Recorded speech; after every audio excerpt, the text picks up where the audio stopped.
propuesta que yo les traigo es mostrar cómo la fuente de la política y los cambios sociales es la ética, y cómo al mismo tiempo la ética es política, la política es ética, la ética es cambio social y los cambios sociales son ética. Digamos que esa es como la pretensión. Para empezar, digamos que la palabra ética viene del latín ethos, que significa comportamiento humano, personal y social. Digamos, quien constituye este término es el gran maestro Aristóteles, quien hace 2400 años sistematizó por la primera vez en la historia de la humanidad el asunto de la ética en 2 libros que hoy en día sigue teniendo su plena vigencia. Y todos los itesistas podremos estar de acuerdo total, en parte o en nada con Aristóteles, pero tenemos que trabajarlos por su densidad. Existe un término similar, que es el término moral, que significa lo mismo: comportamiento humano, personal y social, y en esos términos lo utilizan los grandes pensadores latinos como Séneca, Cicerón, Marco Aurelio o Julio César. Entonces, ética y moral desde el punto de vista etimológico significan lo mismo. Entonces, en varias escuelas de la ética contemporánea se utiliza indistintamente el término ética y moral, y así lo voy a hacer. Y entonces nosotros hablamos de ética o moral fundamental y de ética moral aplicada. Como su nombre lo dice, la ética o moral fundamental atiende a los núcleos capitales de la ciencia ética, y la ética o moral aplicada, como su nombre lo dice, aplica a los diferentes ámbitos de la vida humana esos paradigmas centrales. Entonces hay una ética de la economía, una ética de la política, una ética de la medicina, etc. Hombre, Carlos, ética. No, cada uno tiene su ética. Cada uno tiene su ética y cada uno determina lo que es bueno y lo que es malo. Ética es old fashion. Está pasado de moda. Cada uno determina lo que es bueno y lo que es malo. Entonces yo le digo a este personaje, muy doctor y todo: muy bien, doctor. Listo. Entonces, a ver si nos entendemos. Usted sostiene que cada uno determina lo que es bueno y lo que es malo, ¿cierto? Muy bien. Entonces, hermanito, su merced, no se me baja del bus, quietico ahí, papito. Toda persona, cada una determina lo que es bueno y lo que es malo. Listo. Quietico ahí, no se me baja del bus. Entonces tengo aquí un revólver, aquí en mi saquito, Smith & Wesson 38 largo del especial, como dice la salsa, para que me libre de todo mal, ¿cierto? Y como yo puedo determinar lo que es bueno y lo que es malo, o ese es un derecho que usted tiene. No, Carlos, tú también, listo. Entonces yo voy a determinar, ya estoy determinando, que hay un deporte buenísimo, súper moral, que se llama tiro a la cabeza. Y voy a empezar por usted.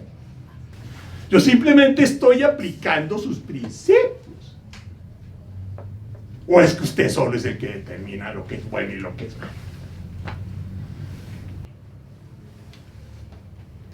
¿Qué implica esto?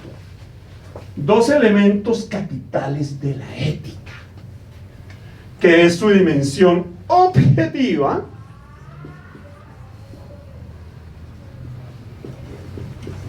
y su dimensión subjetiva. Estamos hablando de la ética como la ética es una experiencia fundamental, la experiencia del bien y del mal. Y eso es tan complicado que entonces tenemos que hacer una sistemática.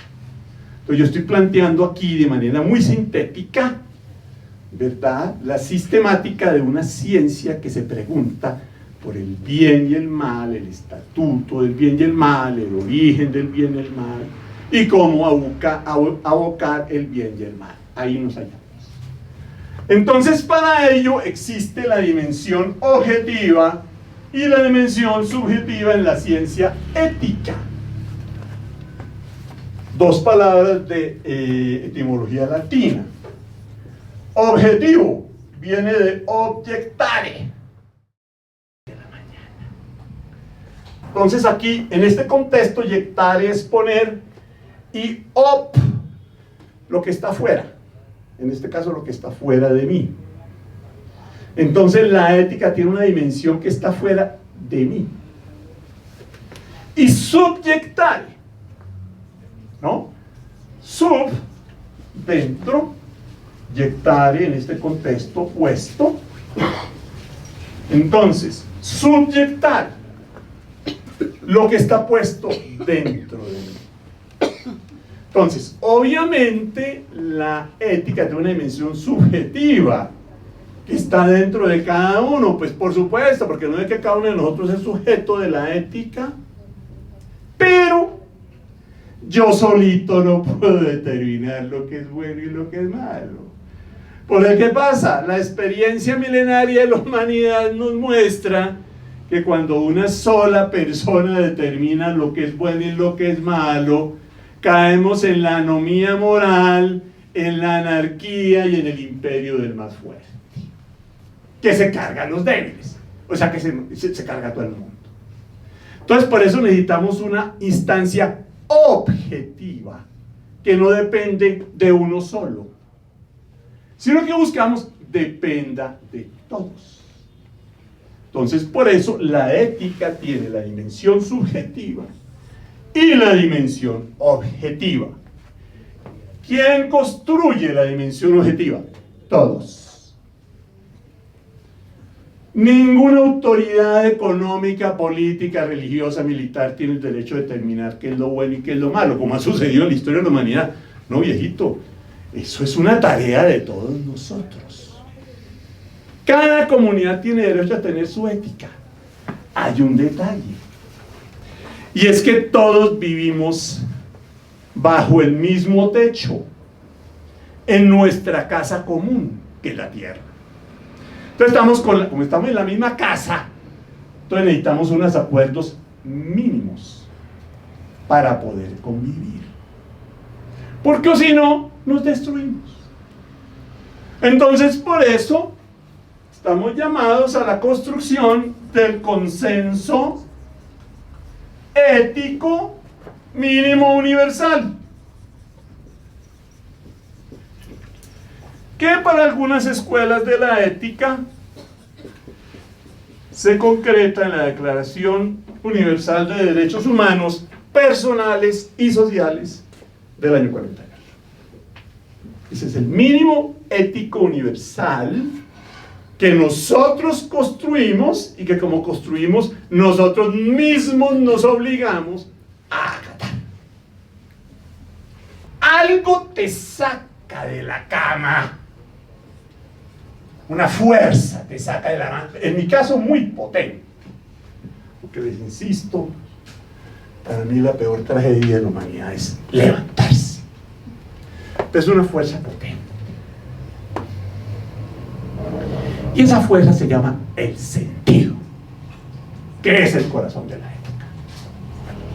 El sentido. Desde el punto de vista sistemático, ¿no? La ética forma parte de dos ciencias, la filosofía y la teología. Aquí estoy hablando desde la filosofía, pero como soy teólogo también me voy a permitir traer algún aporte de la experiencia cristiana, pero hasta ahora estamos aquí puramente filosóficos, en una filosofía, pues esto podría verse en varias filosofías. Kant, por ejemplo, digamos, yo tomo muchos elementos de Kant, pero en fin, digamos que yo me ubico en la filosofía de la alteridad. Muy bien. La fuerza del sentido. Entonces la gente se levanta. ¿Por qué se levanta? Por lo general son varias fuerzas lo que nos saca uno de la cama. La esposa, el esposo, los hijos, el amor a la profesión, a la ciencia, al arte, en fin. Muy bien. En este tema del sentido, encontramos sentidos humanos, es decir, sentidos que garantizan la plena realización de la persona. Pero hay otros sentidos que son inhumanos y que imperan. Por ejemplo, el billete. ¿Ya? El billete. Entonces yo me levanto a acumular billete, utilizando todos los medios, inclusive en última instancia, mi querida Adriana, los legales, pero solo en última instancia. ¿Me explico? Entonces yo también me levanto, hay otro sentido pues que campea, acumular poder. Y volvemos a lo mismo, ¿cierto? Utilizando todos los medios, incluso en última instancia los legales. Por ejemplo, ayer se murió en la humanidad 25.000 personas de hambre. 25.000 personas fue lo que se murió en la tragedia del medio, y los colombianos quedamos trastornados un año. Eso sucede todos los días. Por ejemplo, en el mundo hay 3 personas que tienen la misma riqueza de 3.500 millones de personas. ¿Sabe cómo se llama eso? Un sacrilegio. Así de sencillo. Citemos al Banco Mundial, para que después no me digan que estoy citando la página de la FARC. No, el Banco Mundial, no hay una ortodoxa. Ortodoxa. El Fondo Monetario Internacional. Entren ustedes. ¡Oh, sorpresa! Encuentra uno en la primera página: el problema más agobiante del Banco Mundial es la pobreza. Hay 3.500 millones de personas que se mueren de hambre en el mundo. Y claro que ellos están preocupadísimos porque se acaba el negocio. Porque si las tasas de pobreza siguen subiendo, baja la demanda y el sistema se para. ¿Me explico? Entonces, por eso, para ellos que no brillan propiamente por su espíritu filantrópico y solidario, pero sin embargo tampoco son bruticos ni analfabestias, entonces se dan cuenta: viejito, hay que cuidar la estabilidad del sistema, porque si no, se nos acaba el negocio. Todo esto a propósito de las graves consecuencias de absolutizar el dinero y el poder. Entonces, ojo con los sentidos. ¿Ya? En la vida hay que sopesar los sentidos. Hay que sopesar los sentidos. Entonces, a todos nos mueve el sentido. El sentido es un absoluto. ¿Ya? Porque yo me hago matar por mi hija. Porque si yo soy artista, yo me hago matar por el arte, que es un absoluto, aquello por lo que me hago matar, punto. Así de sencillo. Y el corazón de la ética es eso. ¿Ya? Necesitamos absolutos en los que todos estamos de acuerdo. Y esos absolutos éticos conforman lo que se llaman los valores. ¿Ya? A mí me gustan las listas cortas, hay largas. 3 valores: dignidad humana, solidaridad y justicia, que son los 3 valores que constituyen la Declaración Universal de los Derechos Humanos. En el preámbulo se dice claramente: la humanidad, después de estas tragedias que hemos vivido, recordemos que la Declaración de los Derechos Humanos es un resultado de la hecatombe de la Segunda Guerra Mundial, de absolutizar el poder, absolutizar el dinero, 65 millones de muertos, 5 millones de desaparecidos, 3 millones de inválidos y un continente absolutamente destrozado. ¿Consecuencia de qué? Opciones erráticas. Ese sentido es Dios. Dios no solamente es una palabra religiosa. No, no, no. ¿Ustedes no se han dado cuenta que lo que sobra en la vida son dioses? Dios no es solamente Jesús, ni Yahvé, ni Alá. No, ubícate, mi amor, ubícate, papá. Dios es el dinero, Dios es el poder, Dios es la perica, Dios es el trabajo cuando me vuelvo workaholic. ¿Ya? Dioses es lo que sobra. El mundo está lleno de dioses. Entonces, desde el punto de vista de las ciencias sociales, ojo, aquí no habla el teólogo, aquí está hablando el científico social. Yo también soy filósofo y también trabajo en las ciencias sociales. Entonces, el sentido es Dios. Del latín Deus y del griego Theos, que significa el absoluto, aquello que me mueve a vivir. E insisto, hay muchos dioses. Entonces vayámonos ubicando. Todo necesitamos un sentido, un porqué para vivir. Cuando yo no tengo un sentido, entro en una enfermedad psiquiátrica muy complicada, que se llama la depresión profunda. Y si no logro salir de la depresión profunda, me suicido. Y pilas, hay muchas maneras de suicidarse. La gente cree que uno se pega un tiro. No, papá. Usted se suicida generándose un cáncer. Usted se suicida no comiendo más. En fin, hay muchas maneras de suicidarse. El tema del suicidio es de amplio espectro. Entonces, el sentido es el absoluto. El sentido es Dios. Todos tenemos un Dios. Todos somos creyentes. Todos nos le estamos jugando por algo.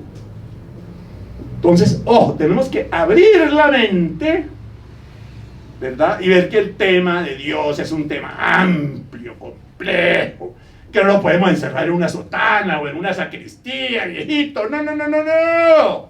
Ese es el tema de la humanidad. Entonces, ojo con el sentido. El problema de la humanidad es un problema de sentido. Obvio. Es un problema de sentido. Porque hay guerras. Porque hay falsos dioses. Obviamente. Porque hay hambre. Porque hay falsos dioses. No me interesa la suerte del otro. No me duele el otro. A mí lo que me importa es mi mezquino interés, mi mezquino Dios. Y por ende, entonces, el corazón de la ética no es un tema racional, no su merced, es un tema de pasión. Porque lo que mueve a la humanidad son las pasiones. No me vayan a decir que al señor Trump lo mueve la pasión por la legalidad. No, lo mueve la pasión por el billete.